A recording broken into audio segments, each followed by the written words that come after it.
Halo teman-teman, hari ini kita akan membahas beberapa kasus intoleransi di Indonesia. Tanpa berlama-lama, langsung saja kita bahas. Yang pertama ada kasus pembubaran ibadah Natal umat Kristen di Gereja GPI Lampung. Pada Desember 2021, terlihat beberapa warga memasuki rumah yang sudah disepakati digunakan untuk kegiatan ibadah rumah doa atau rumah ibadah keluarga. Tetapi karena digunakan untuk ibadah Natal, maka warga mengamuk dan minta acara dihentikan. Sampai lambang salib di atas rumah pun minta diturunkan. Padahal acara hanya setahun sekali. Apa salahnya diizinkan sebentar saja, dan kenapa lambang salib harus diturunkan?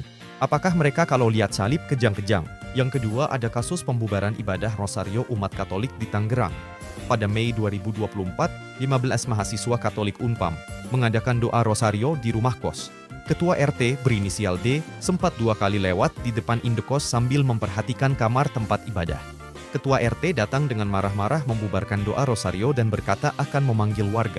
Saat ibadah hampir selesai, Ketua RT datang sambil berteriak-teriak. Salah satu mahasiswi diintimidasi secara verbal oleh beberapa pelaku. Mahasiswa lain tidak terima dan membela temannya. Ketua RT kembali datang bersama warga lainnya.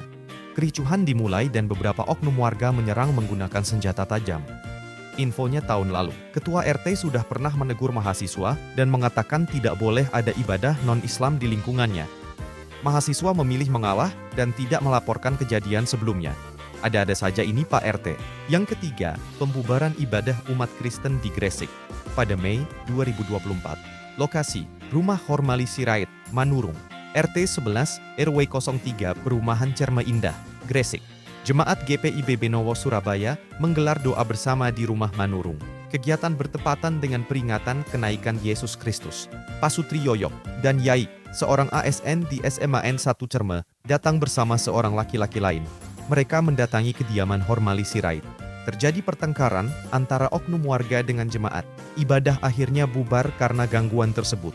Yai, pelaku, mengklaim tindakannya karena mobil yang diparkir di rumahnya terhalang.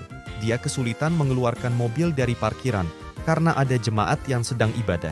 Yang keempat, jemaat Gereja Tesalonika di Tangerang dilarang berdoa. Lokasi Kampung Melayu Timur, Kecamatan Teluk Naga, Tangerang. Pada Juli 2024, jemaat Gereja Tesalonika mengadakan ibadah di rumah kontrakan. Kegiatan berlangsung di area yang mayoritas penduduknya beragama Islam. Sekelompok warga berpakaian Muslim mendatangi rumah kontrakan. Massa datang dengan tujuan melarang kegiatan ibadah. Terjadi adu mulut antara perwakilan gereja dengan massa. Massa menyatakan, ini mengadakannya ibadah di mayoritas agama Islam. Di sini Islam semua. Massa menyerukan takbir dalam suasana menegangkan. Atmosfer menjadi semakin memanas. Perwakilan jemaat memohon, gini sorry Pak, kasihlah kita ini beribadah. Masa kita nggak bisa berdoa gitu? Permintaan untuk tetap bisa beribadah ditolak massa.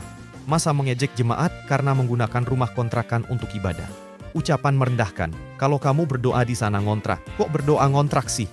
Ejekan disambut gelak tawa massa. Situasi berubah menjadi ricuh. Terdengar umpatan-umpatan dari sejumlah orang. Massa merangsek masuk ke rumah kontrakan. Jemaat akhirnya dipaksa untuk menghentikan ibadah.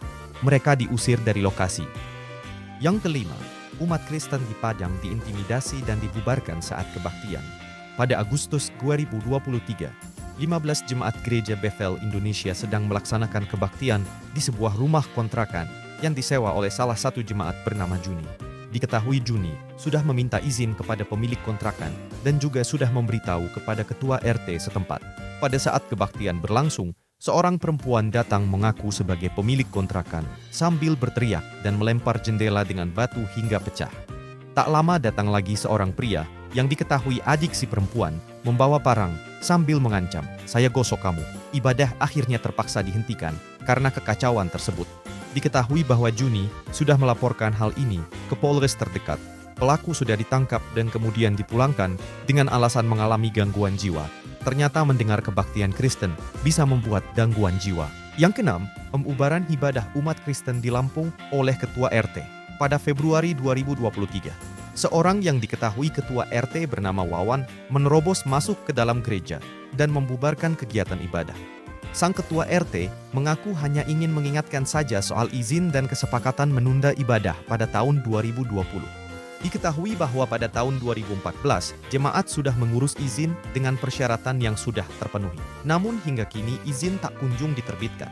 Selama proses perizinan, jemaat sudah melakukan ibadah di gereja tersebut.